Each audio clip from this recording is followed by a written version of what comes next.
¿Ya se me oye? Sí, sí, sí.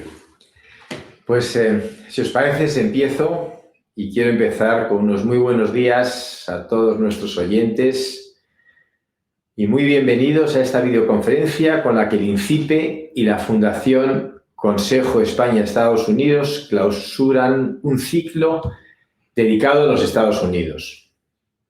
Un ciclo que, como recordarán, inauguró Javier Solana el pasado 12 de enero y que ha contado con muy destacadas personalidades españolas y norteamericanas como intervinientes. Y un ciclo que hoy clausuramos con un conferenciante que yo diría de muy especial interés, y me refiero a Eduardo Aserra. Y quiero decir a mi amigo, porque es amigo mío, amigo de mi padre, amigo de mis tíos, amigo de los amigos de mis amigos, Eduardo Aserra, abogado del Estado, político muy atípico, lo ha sido de todo. En nuestro Ministerio de Defensa lo ha sido de todo. Y he dicho atípico porque ha sido alto cargo tanto en gobiernos de izquierda como en gobiernos de derecha. Y hoy eso sí que es atípico. A lo mejor antes lo era menos. En efecto, Eduardo Serra fue subsecretario de Defensa con la UCD. Yo era muy jovencito cuando le conocí. Yo creo que con 14 o 15 años yo hacía campaña por Suárez y tenía que tirar una especie de platillos volantes con su foto y la gente decía, niño, tírame uno, que es un señor muy guapo. O sea, que en esa época yo ya conocía con mi familia al subsecretario de Defensa del UCD, Eduardo Serra. Pasó a ser secretario de Estado muy exitoso de Defensa con el Partido Socialista Obrero Español de Felipe González y finalmente ministro de Defensa con el Partido Popular de José María Aznar. 10 años en total en los puestos más relevantes del Ministerio de Defensa y en gobiernos de signo, si no contrario, distinto. Y así pues estamos ante una rara vis en la política española, muy rara hoy. Estamos ante un auténtico independiente. Estamos, por lo tanto, ante un verdadero hombre de Estado. Eduardo Serra ha ocupado además cargos muy relevantes tanto en distintas empresas privadas como en organizaciones sin ánimo de lucro, como por ejemplo el Real Instituto Elcano, el Patronato del Museo del Prado y este INCIPE, donde fue presidente desde 1989 y 1996. Hoy nuestro invitado es, entre otras cosas, presidente de la Fundación Transforma España del Grupo Everis. Tiene su propia consultoría y es presidente de honor del INCIPE. Así pues, gran honor y gran placer, Eduardo, tenerte en esta clausura de este ciclo. Un gran honor y un gran placer para el INCIPE y una grandísima ilusión, de verdad, para mí. Y sin más, le paso brevemente la palabra a nuestro director general, Vicente Garrido, que como de costumbre nos dará los términos de referencia de este encuentro y será él el que te dará a ti después, Eduardo, la palabra. Adelante, Vicente. Muchas gracias, Juan, y muchas gracias al ponente de hoy, al ministro Serra, Eduardo. Simplemente recordar que pueden formular sus preguntas a través del chat de YouTube. Lo tendremos abierto durante todo el evento. Recordarles que no lo dejen para el final porque en los 10 últimos minutos se suelen acumular muchas preguntas y no dará tiempo a trasladarlas todas. También pueden formularlas a través del hashtag en Twitter. Recuerden, Grandes Potencias EEUU, y yo se las trasladaré al ponente agrupando temas para evitar ser reiterativos, es decir, no necesariamente por orden de llegada. El acto terminará a la 1 y bueno, pues el ponente de hoy, al ministro Serra, le hemos propuesto hablar por un tiempo entre 15 y 20 minutos máximo. Muchas gracias. Buenos días. Yo quería empezar dando las gracias al INCIPE por el honor que para mí supone clausurar un ciclo de la importancia de este de las grandes potencias. Pero las palabras de Juan me trastornan, porque bueno, es verdad que somos amigos, yo de toda su familia desde hace muchos años, pero me ha recordado, además de a su padre en concreto, me ha recordado aquellas épocas donde se podía ser independiente de verdad y ocupar puestos en la política española. Esperemos que vuelvan, y yo estoy seguro de que volverán. Me parece que el paso del bipartidismo al multipartidismo ha hecho que se radicalizaran los discursos de los partidos, pero que estamos viendo ya cómo vuelven los grandes partidos a ser lo que eran. Esperemos la vuelta al bipartidismo y con ello algo más de concordia y algo más de consenso. Yo querría advertir a nuestros oyentes de hoy que yo no soy un estudioso de este tema. Como ha dicho Juan, yo he tenido puestos de responsabilidad y en defensa quiere decir en relación con los Estados Unidos. Y por tanto es para mí un placer no dar una lección magistral, sino desgranar ante ustedes unas cuantas ideas que quizá puedan ser útiles, y lo haré en una forma un poco más polémica para dar paso al debate que moderará Vicente Garrido. Dos palabras de historia. Yo creo que la historia nos va a señalar el futuro. Como luego hablaré otras dos palabras del futuro, quizá no viene mal. A mi modo de ver, en la Edad Moderna, es decir, al final de la Edad Media, siglo XV, siglo XVI, ha habido en Occidente, en el mundo, tres grandes imperios. El primero de los grandes es el español, luego el británico y hoy, aunque no se le llame imperio, Estados Unidos. Yo creo que luego ha habido otros no tan grandes o no tan duraderos como el portugués, el holandés, el soviético, el francés. Y creo que ha habido diferencias. Estamos demasiado acostumbrados con la leyenda negra a pensar en los imperios tenían colonias. No, el imperio español no tenía colonias, tenía reinos y virreinos y sus habitantes tenían los mismos derechos que los de la metrópoli.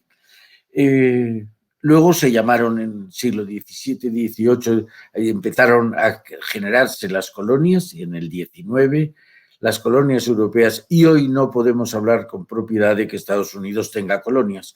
Se habla de zonas de influencia y me parece bien. Reinos, colonias, zonas de influencia, pero yo creo que la realidad se interpreta mejor reconociendo de antemano que Estados Unidos es el imperio actual.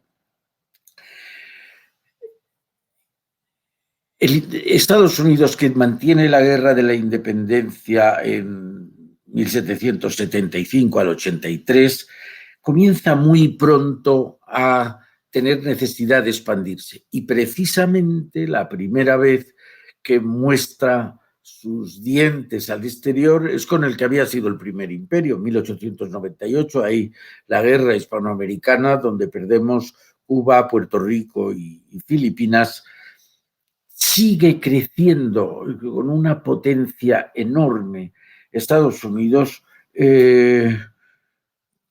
todo el siglo XIX, con la conquista del oeste, con intervención en las repúblicas hispanoamericanas, pero su consolidación, yo creo, su consolidación absoluta llega con el fin de la Segunda Guerra Mundial, la victoria de la Segunda Guerra Mundial, que es posible gracias a la intervención de Estados Unidos. Creo que ya lo fue en la Primera Guerra Europea, el 14 al 18, pero en la Segunda lo fue aún más. Entonces, a partir de ahí empieza una verdadera era americana. Hay un libro muy interesante que es el de Ferguson, Neil Ferguson, que se llama La civilización, Occidente y el resto, y ahí se ve como desde 1500 Occidente, con una pequeña parte de la población y del territorio del mundo, ha tenido una absoluta hegemonía. Precisamente ahora, 500 años después, se empieza a poner en cuestión ese dominio, esa hegemonía occidental. Pues bien, desde el comienzo del Imperio Americano, lo que estamos viendo es que hay la fluctuación entre dos teorías opuestas. La primera es la doctrina Monroe. La doctrina Monroe lo que viene a decirnos es que Estados Unidos no intervendrá en los asuntos de Europa, pero sobre todo que nadie intervenga en los asuntos americanos. La doctrina Monroe fue expuesta por ese presidente de Estados Unidos en 1823 y ha mantenido una especie de exclusivismo para Estados Unidos en el continente americano. Al contrario, la fuerza de las cosas, y esta es la segunda tendencia entre la que fluctúan las políticas exteriores americanos, es la de intervención en otros asuntos. Al principio, como digo, no había cuestión, eran la conquista del oeste, la guerra contra México, la intervención en las repúblicas españolas, pero a partir del siglo XX va siendo inevitable una mayor participación en los asuntos no americanos, sino de todo el mundo. Y inauguramos el siglo XXI con un hecho que me parece muy significativo, que es la primera vez, un país que nace como independiente en 1776, la primera vez que sufre un ataque exterior es en el famoso 11 de septiembre de 2001. Se inaugura el siglo XXI y Estados Unidos recibe la primera herida en territorio propio proveniente del exterior. Entonces, la doctrina Monroe, no intervenimos fuera. Y la doctrina de habría que intervenir, o sea, de la intervención exterior, de repente ven que hay una razón poderosísima para no intervenir. Y yo creo que esa es la política exterior de Trump. Trump se apoya en el miedo de la población, de gran parte de la población americana, que cree que si va a volver a tener que sufrir un September 11, es mejor America First, América para los americanos, no hablar, no intervenir fuera. Todo esto con las matizaciones que impone la realidad, ¿no? Pero yo creo que lo que a mi juicio es una anomalía, que es la política exterior de Trump, se explica porque es la secuela necesaria o prácticamente necesaria de haber sufrido un enorme ataque, 3.000 víctimas, como fue la voladura de las Torres Gemelas. Además, hay otro acontecimiento que nos va a poner en cuestión el tema de hoy, que es si es necesario, si Estados Unidos es el gendarme necesario. Yo creo que el otro fenómeno que aparece en el siglo XXI es la irresistible ascensión de China. China había estado encerrada, como ha estado toda la historia, prácticamente encerrada en sus fronteras, pero allá por la década de los 70 del siglo pasado empieza un régimen económico diferente, se mantiene un férreo totalitarismo político, pero empieza un régimen de crecimiento económico que, por un lado, la masa de población china y, por otro lado, el nivel de pobreza, $2 diarios de media, hace que sea un crecimiento espectacular. y asusta decir qué va a pasar con el crecimiento de China. La situación internacional ha cambiado fundamentalmente desde el 89, desde el fin de la Guerra Fría, pero creo que para mirar a Estados Unidos, tanto September 11 como la ascensión de China son dos fenómenos que hay que mirar conjuntamente para intentar explicar el pasado e intentar adivinar el futuro de la política exterior americana. Yo creo que en un mundo globalizado como el que vivimos, en el mundo de hoy está encuadrado por dos realidades. Una es las nuevas tecnologías, cambio fundamental en todos los sectores de la vida, y por otro lado la globalización, que es una de las consecuencias de las nuevas tecnologías. Entonces, en un mundo globalizado hay dos opciones: o vivir la ley de la selva o intentar generar un cierto orden, que seguro no será completamente justo, pero será un cierto orden. ¿Tenemos gendarme o no lo tenemos? A mi modo de ver, la respuesta es obvia. Es mejor tener un gendarme que no tener ninguno y andar todo el mundo, como se dice vulgarmente, a la gresca. Bueno, el gendarme que pudiera haber es inexcusable que domine los océanos. Los océanos, ahora se dice más los estrechos, Malaca, Hormuz, Panamá, Gibraltar. Eso hoy solo lo puede hacer Estados Unidos. Ningún otro país que quisiera puede hacerlo, ni por soñación. Yo creo que Estados Unidos es el único país que puede hoy ser, digamos, el policía del mundo. Les decía, y con esto voy terminando, que Estados Unidos ha tenido que fluctuar entre dos realidades, la doctrina Monroe por un lado y la intervención. Todo el siglo XX, la intervención en el exterior, todo el siglo XX, yo creo que la política exterior americana fue la de considerarse lo que ellos llaman the indispensable nation, la nación indispensable. Precisamente por lo que estoy diciendo, porque es la única que puede asegurar un cierto orden en el mundo. Yo creo que esta unicidad, la exclusividad de Estados Unidos de poder controlar el mundo es la que hace que, en caso de que se decida un gendarme, hoy por hoy no puede ser otro más que Estados Unidos.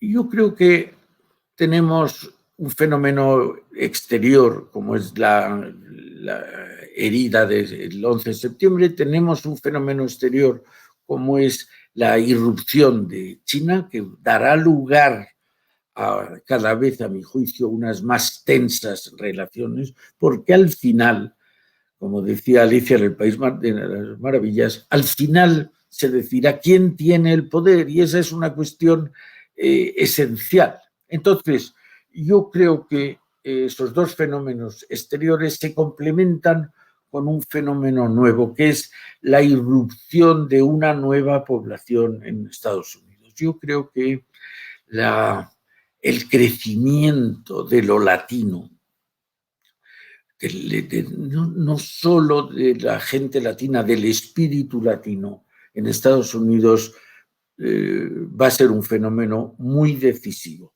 y, a mi juicio, muy bueno. Intentaré en dos palabras decir por qué. Occidente, que es la porción del mundo, con algunos añadidos, Japón, Australia, Nueva Zelanda, que como he dicho, ha dictado los valores, la cultura hoy dominante en el mundo. Occidente está compuesto por América del Norte y del Sur y por Europa.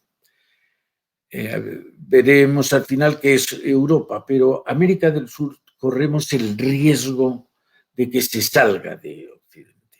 Yo creo que en esto es suicida la política del America First. Tenemos que tener cuidado de América Latina. América Latina no se puede descolgar de Occidente. por todo tipo de razones. Y si no encontráramos las razones, veríamos lo que hacen Rusia y China y Japón en América Latina, para darnos cuenta de la importancia que tiene. Yo creo que hoy en el mundo occidental no se va a dilucidar la hegemonía, va a corresponder a Estados Unidos, y dentro de Occidente será esencial saber qué va a hacer Europa. Para mí la gran incógnita de los próximos años será África. ¿Hacia dónde va a oscilar África? Por ahora me parece que están ganando los chinos la batalla de África, que dentro de muy poco tiempo tendrá 2.400 millones de habitantes.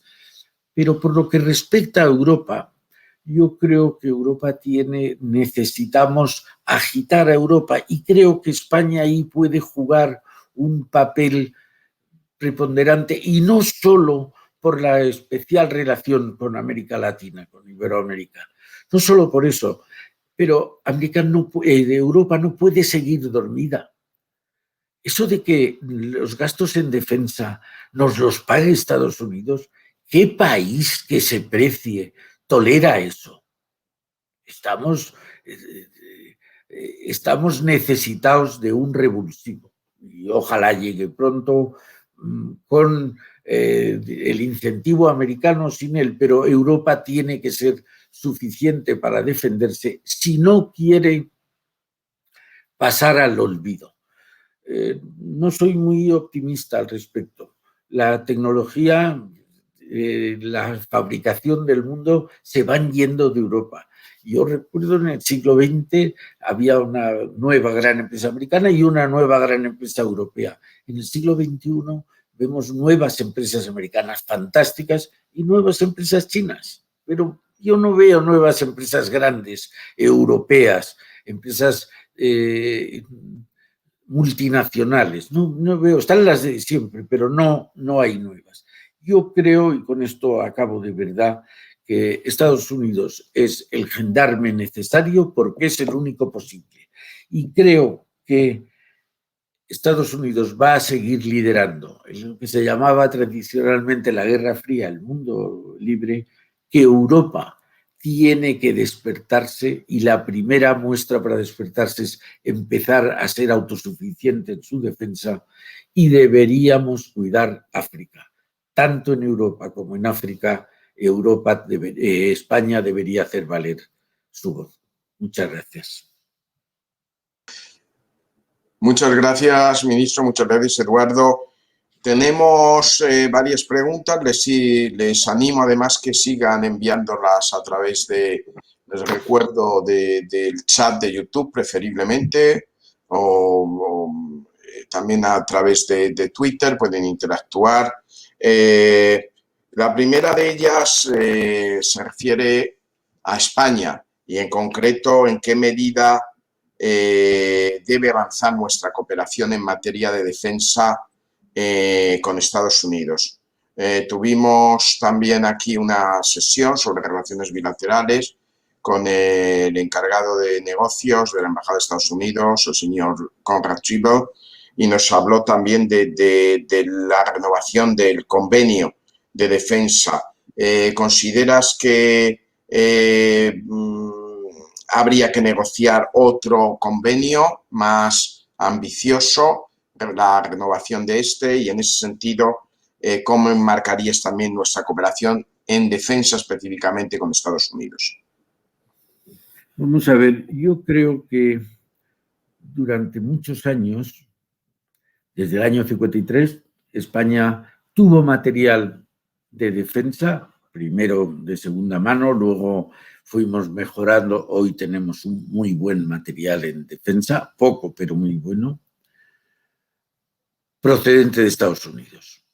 Yo desde esos puestos que hablaba antes Juan, en todos los tonos le pedí a los grandes países europeos que nos gustaría cooperar. Somos un país europeo, deberíamos cooperar a la defensa europea. Siempre obtuve la misma respuesta, más o menos oculta, pero la misma respuesta. las cuestiones de defensa en Europa corresponden a Francia, el Reino Unido y Alemania. Bueno, si ustedes no me dan nada para España, me voy a cooperar con Estados Unidos. Luego, a partir del 53, Europa no quiso cooperar con España. Esa es la verdad. Lo dicen naturalmente, lo dicen de otra manera, pero la verdad es que no querían que España se metiera en materia de defensa. Es verdad que no teníamos ninguna grandísima empresa como tenían ellos. Ahora, donde esperemos que vaya creciendo la fortaleza de Europa, yo volvería a plantear la cuestión.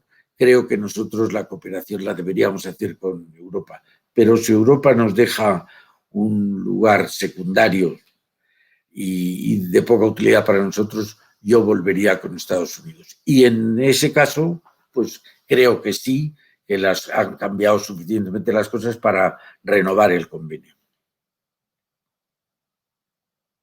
Muchas gracias. Si asumiendo la premisa de esta intervención de hoy sobre Estados Unidos como gendarme de Estados Unidos, ¿qué papel, y te has referido a ello durante la intervención, tendría la Unión Europea? Yo creo que yo soy muy optimista respecto al futuro de España porque, entre otras cosas, aunque no lo diga nadie, tenemos características de economía emergente. Y por tanto soy optimista. No lo soy tanto con respecto a Europa.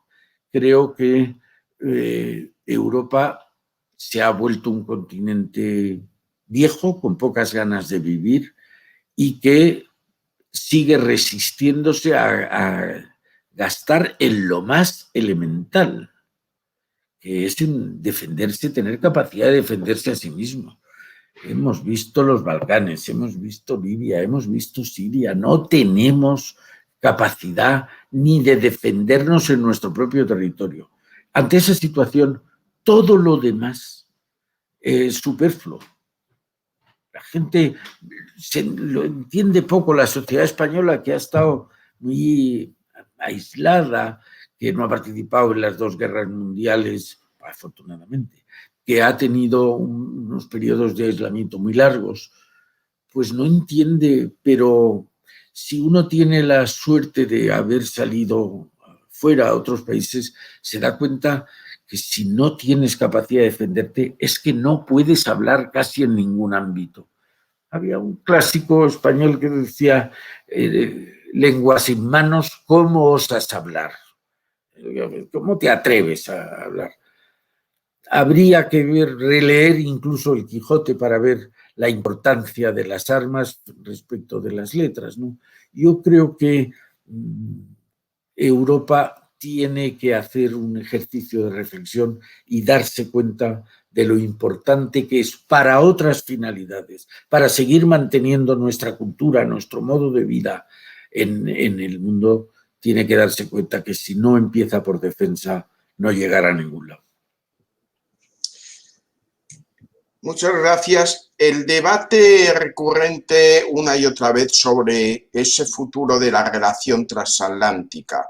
Hemos visto que durante la presidencia de Donald Trump, esa relación transatlántica y esa desconfianza de Estados Unidos a la OTAN, hacia la OTAN, ha estado siempre presente.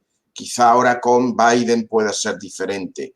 ¿Cómo ves ese futuro de la relación transatlántica y ese papel de la OTAN para Estados Unidos en general, en concreto y en general para todos? ¿Vamos a asistir a una mejora significativa de esa relación transatlántica? Hombre, mejor que con Trump no debería ser difícil que mejorara la relación transatlántica. Para mí, por las razones que he intentado exponer en la charla, creo que para Europa es esencial mantener el contacto, y no solo el contacto, el estrecho contacto con Estados Unidos. Somos Occidente. Desde otras latitudes no nos ven tanto como Europa o Estados Unidos, nos ven como Occidente, compartimos los mismos valores, la misma forma de vida, con matices, naturalmente, pero sustancialmente los mismos. Y el único hegemón posible, el único gendarme es Estados Unidos. Luego, para Europa, separarse de Estados Unidos sería suicida. Es decir, Europa es una despensa de riqueza, de todas las manifestaciones que la riqueza tiene en el mundo de hoy, la técnica, el talento. Si no tenemos capacidad de defender esa despensa llena, va a tardar muy poco en que otros que no la tienen llena nos la empiecen a quitar. Y hoy por hoy la única capacidad que tenemos de disuadirles, de convencerles que no les interesa eso porque va a ser peor para ellos, es con una estrecha relación con Estados Unidos, basándonos en la relación transatlántica. Luego, para mí el camino en Europa es muy fácil. Por un lado, acelerar su autonomía defensiva y, por otro lado, mantener las mejores relaciones posibles con Estados Unidos. Si ha tenido una cosa buena Trump, ha sido el hacernos ver con claridad que gastando lo que gastamos en defensa no vamos a ningún lado. Eso ha estado bien. Todo lo demás, a mi juicio, ha sido muy poco positivo. Biden abre otra vez la esperanza de volver a tener una relación fructífera, que sea la relación transatlántica origen y producto de más estrechas relaciones entre los dos continentes. Yo creo que lo hará, pero algo quedará. Nos van a seguir exigiendo más gasto en defensa y creo que en esto tienen razón. Aunque lo diga Trump, tienen razón. Sí, estaba evitando preguntas que se refirieran exclusivamente a temas puntuales que afectan a España, que hay bastantes, porque la cuestión de hoy gira más en torno a Estados Unidos. Pero ya que has mencionado este asunto del gasto de defensa, tenemos una pregunta también destinada precisamente a la principal reivindicación que Donald Trump hizo a la OTAN en varias ocasiones. Los Estados miembros tienen que invertir y gastar más porque son muy pocos los que superan el 2% del PIB en defensa. España, que ha mejorado algo por encima de ese 1%, muy poquito más. Hay una pregunta que pregunta sobre esto precisamente. Con ese escaso, poquito más de por encima del 1%, ¿consideras que puede España cumplir con plena operatividad las misiones que en la actualidad tienen asignadas nuestras Fuerzas Armadas? Y a su vez podemos encarar no las que ahora tenemos, sino los futuros riesgos y amenazas con ese presupuesto, o habrá que conformarse con lo que hay porque no va a haber para más. Gracias. Gracias a ti, Vicente. Vamos a ver. Yo creo que tiene dos partes la respuesta. ¿Qué es lo que supongo que va a pasar y qué es lo que tendría que pasar? Empezando por lo que tendría que pasar, yo creo que es absolutamente indispensable subir el gasto en defensa. El gasto en defensa con una peculiaridad. España creo que es un país absolutamente convencido de la defensa, de terminar la cohesión política europea. Somos tan europeístas como el que más. Y por tanto, habría que pensar bifrontemente una defensa española y una defensa europea, la aportación española a la defensa europea. Bueno, tanto para las amenazas particulares que tiene España como para las amenazas que puedan tener Europa, España debería contribuir mucho más de lo que lo hace. El 1% en defensa es ridículo. A mi modo de ver, ridículo, hay que aumentarlo. Por tanto, eso es, a mi juicio, lo que hay que hacer. Si vamos a la segunda parte, ¿qué va a pasar? Me temo que no será que no pasará un incremento sustancial en defensa inmediatamente, salvo que Europa lo diga, Europa lo imponga. Como impusieron el 3% del máximo déficit, y aquí lo cumplió todo el mundo, o casi todo el mundo, pero por lo menos hubo esfuerzos de todos por cumplirlo. Pues si no, Europa no exige que haya un 2% del PIB en defensa, me temo que no lo habrá. Otra cosa es decir, las capacidades actuales que tenemos. Bueno, yo creo que la sociedad española no sabe, no es consciente de la importancia de la política exterior, donde no sabe que las grandes decisiones que nos afectan en la vida cotidiana se toman fuera de nuestras fronteras, que es esencial el que estemos más al tanto de la política exterior, pero tampoco sabe la calidad de las Fuerzas Armadas que tenemos. Como decía al principio, unas Fuerzas Armadas pequeñas, reducidas, pero unas Fuerzas Armadas extraordinariamente bien preparadas y con un material que, siendo escaso, es de primera calidad, de última generación en muchos de los sistemas de armas. Yo creo que deberíamos ser conscientes, y si fuéramos conscientes de esa calidad de nuestras Fuerzas Armadas, tendríamos menos reparo en dotarla como se merecen y como necesitan. Sí. Gracias de nuevo. China se posiciona como máxima potencia en los próximos años, junto con Rusia, que ya lo es. Este ciclo precisamente lo hemos dedicado a la primera parte a China, la segunda a Estados Unidos, y habrá una tercera parte a Rusia, obviamente como grandes potencias. ¿Qué puede hacer Estados Unidos? ¿Cómo ves que se puede acomodar Estados Unidos a esta situación? Y además, la pregunta es provocativa.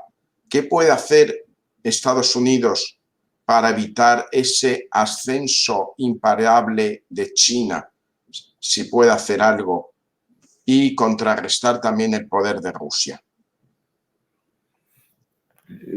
Bueno, la pregunta es muy complicada. Yo creo que Rusia, primero, la amenaza de Rusia, y creo que Europa no la entiende, la amenaza de Rusia no es su fuerza, la amenaza de Rusia es su debilidad.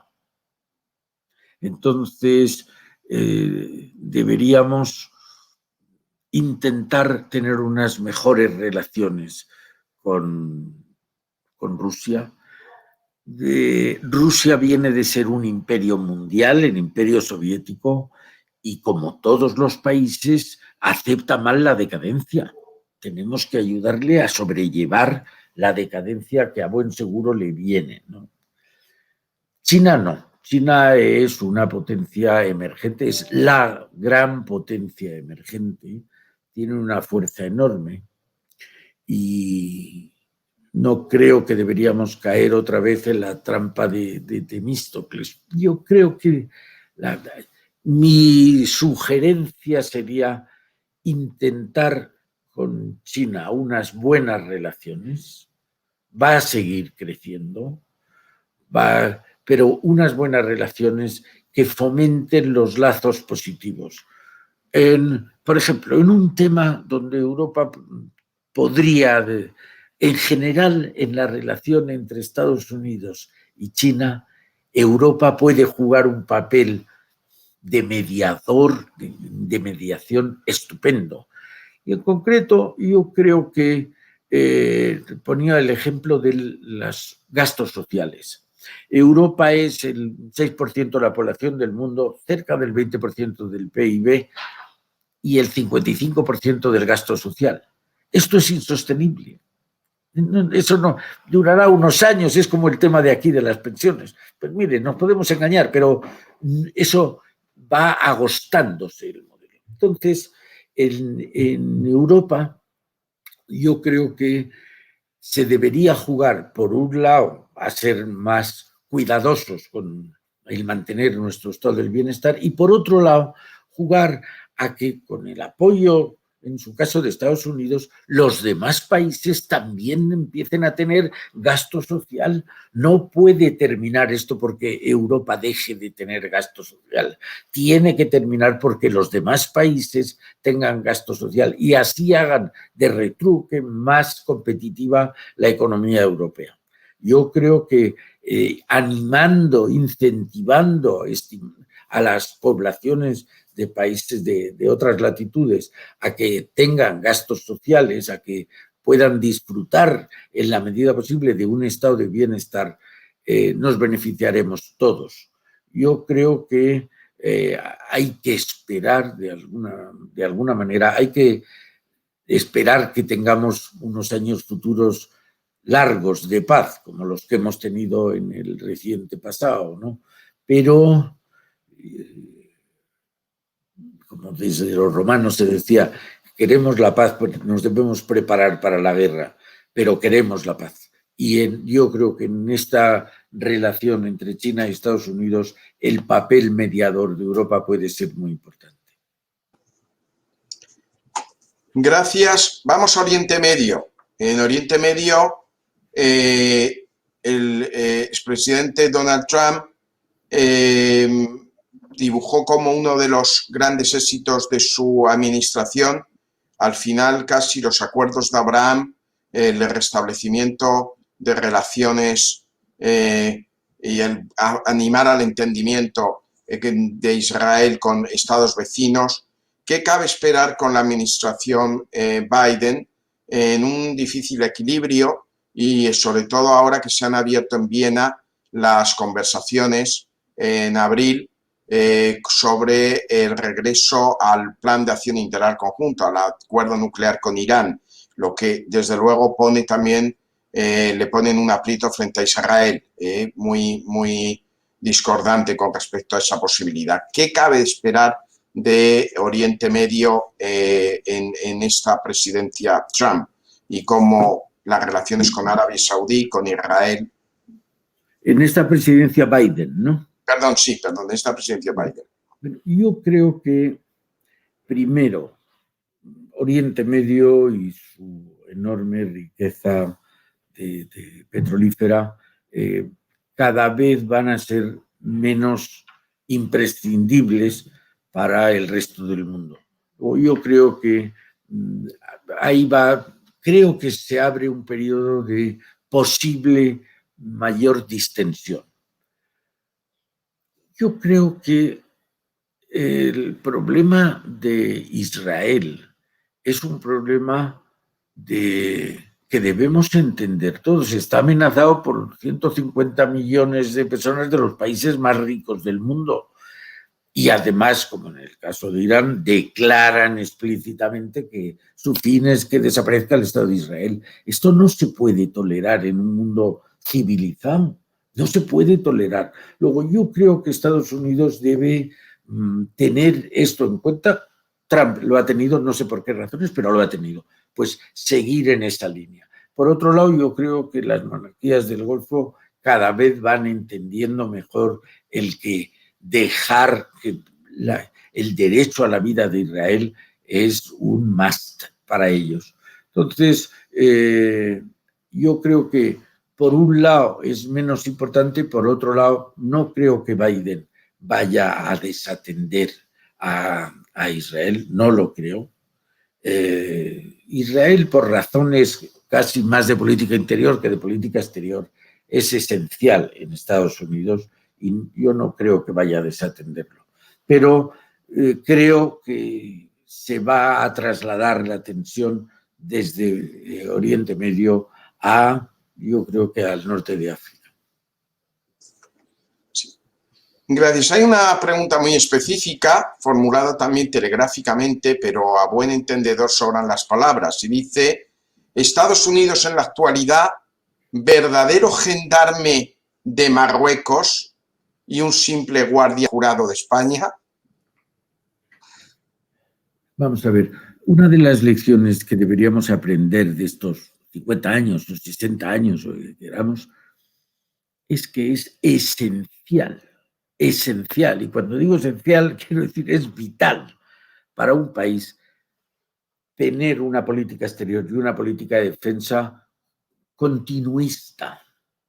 Los bandazos nos hacen un daño al país que los da, le hacen un daño del que no somos conscientes.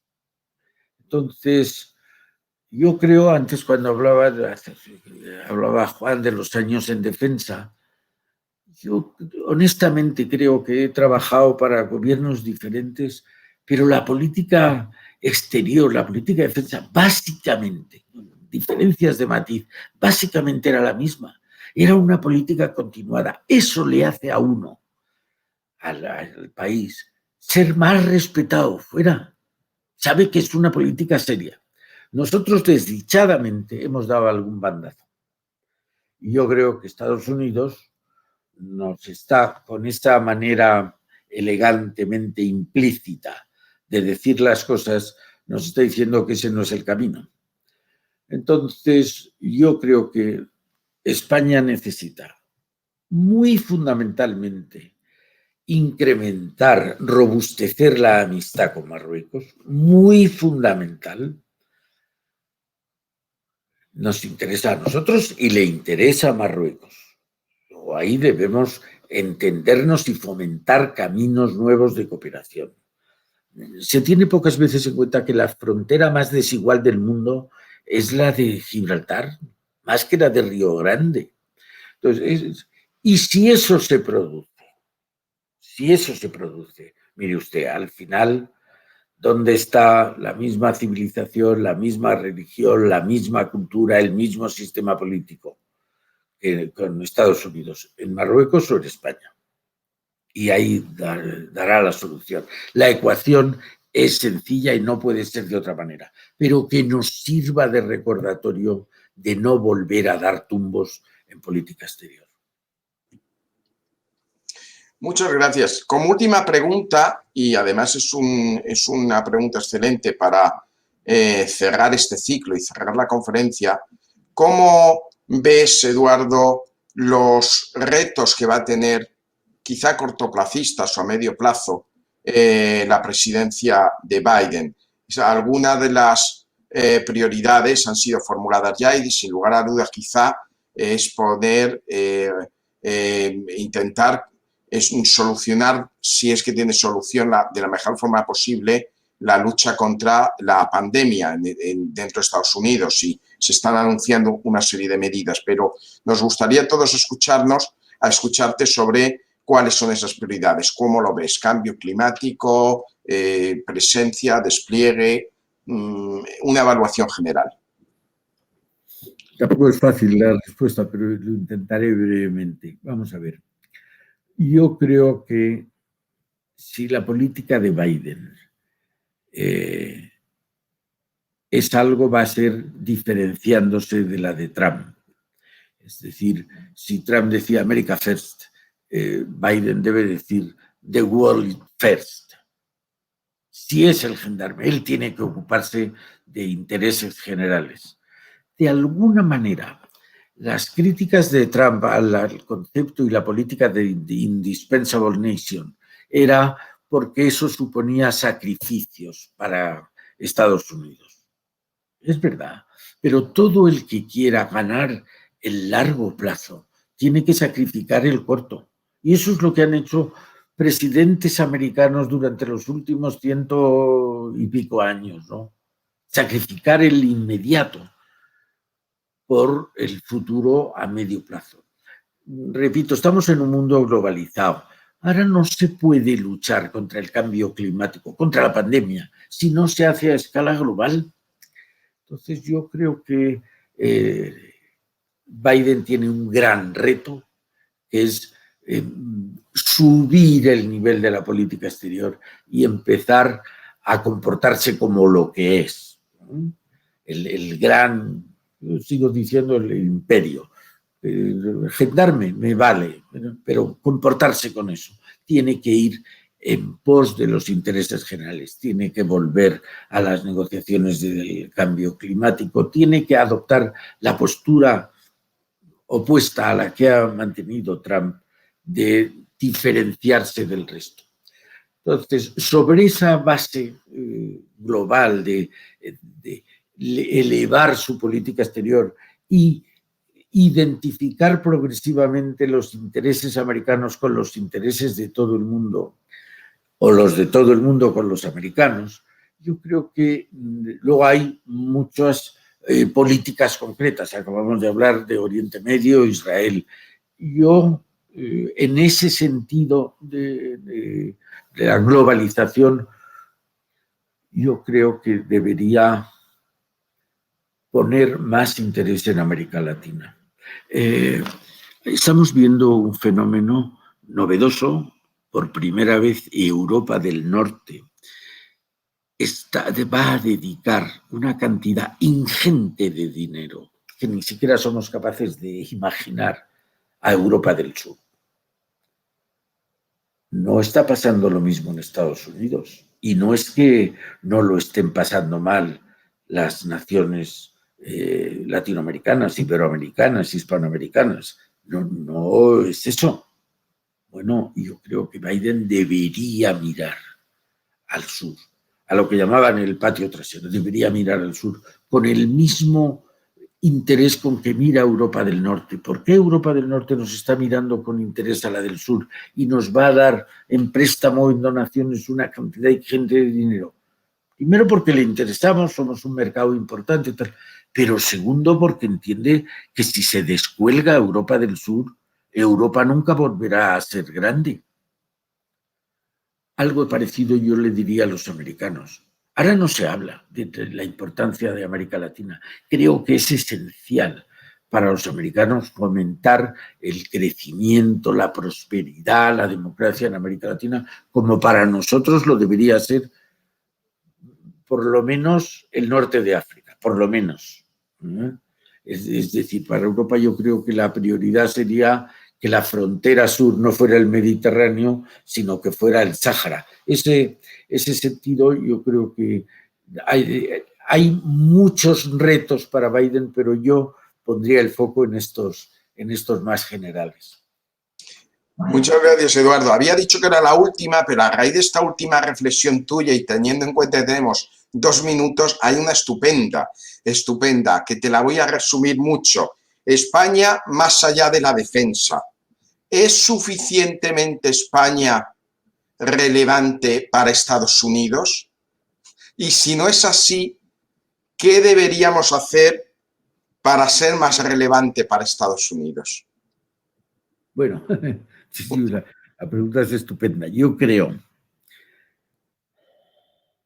que España puede ser más relevante para Estados Unidos. Y creo que tenemos capacidad. Lo que hace falta es que nos demos cuenta.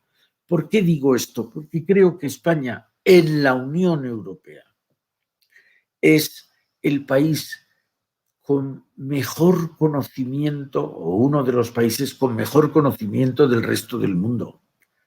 ¿Quién en la Unión Europea sabe algo de Filipinas? Nadie más que España, no digamos de Latinoamérica en general, pero del mundo árabe, ¿quién sabe más que España? Nosotros podemos ser los grandes interlocutores de Europa con el resto del mundo. Pero en relación con Estados Unidos, yo creo que España podría jugar un papel, lo juega de alguna manera, no caigamos en el adanismo, lo juega, pero lo puede jugar mucho más. Ya lo ha jugado en el pasado reciente, ser el gran interlocutor entre Estados Unidos y América del Sur. Naturalmente pueden decir que no necesitan un mediador y pueden hablar directamente, solo faltaría.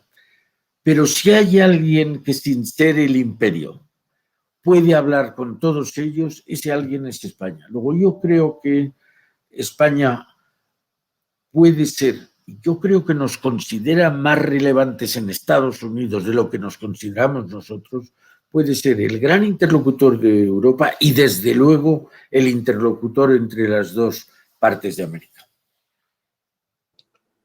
Pues muchas gracias. Con esto sí damos por finalizado el ciclo, la conferencia de hoy y el debate. agradecerte especialmente, Eduardo, la intervención y el haberte sometido a este interrogatorio. Convencidísimo con resultado exitoso. Y sin más voy a devolver la palabra al embajador Manuel Alabart, secretario general de INCIPE, para que formalmente pues dé ya por clausurado este evento. Muchas gracias. Gracias a ti, Vicente. Muchas gracias, querido ministro. Muchas gracias, Eduardo, por tu espléndida intervención. Has expuesto aquí ideas muy relevantes que yo creo que nos van a hacer reflexionar, especialmente a los españoles, nos deberían hacer reflexionar. Tu intervención es un magnífico colofón en este ciclo sobre Estados Unidos, que se enmarca en el que el INCIPE viene dedicando a las grandes potencias. En esta ocasión, este ciclo sobre Estados Unidos, como mencionó Juan Lladó, es un ciclo organizado por la Fundación Consejo España-Estados Unidos y por el propio INCIPE. Un ciclo que va a tener su continuación en breve. En efecto, a finales de mayo, concretamente el día 26, vamos a iniciar la tercera pata. Primero fue China, después Estados Unidos, ahora le tocaría a Rusia y nos hablará el 26 de mayo, lo inaugurará el embajador de Rusia en España, Yuri Korchagin, un embajador veterano que lleva en nuestro país nada más y nada menos que 9 años, lo cual es una garantía de que nos conoce bien. Y un ciclo, esta pata rusa, que durará hasta mediados del mes de julio. Otra vez, muchas gracias, querido ministro. No te digo que esta es tu casa, porque lo es desde hace 40 años, no solo porque has sido presidente del INCIPE, sino que además sigue siendo presidente honorario del INCIPE. O sea que espero que te seguiremos teniendo aquí en el futuro. Y con esto me despido de todos nuestros oyentes hasta el próximo día 26. Hasta pronto. Muchas gracias. Muchas gracias a ti y al INCIPE y al Consejo España-Estados Unidos. Gracias. Gracias.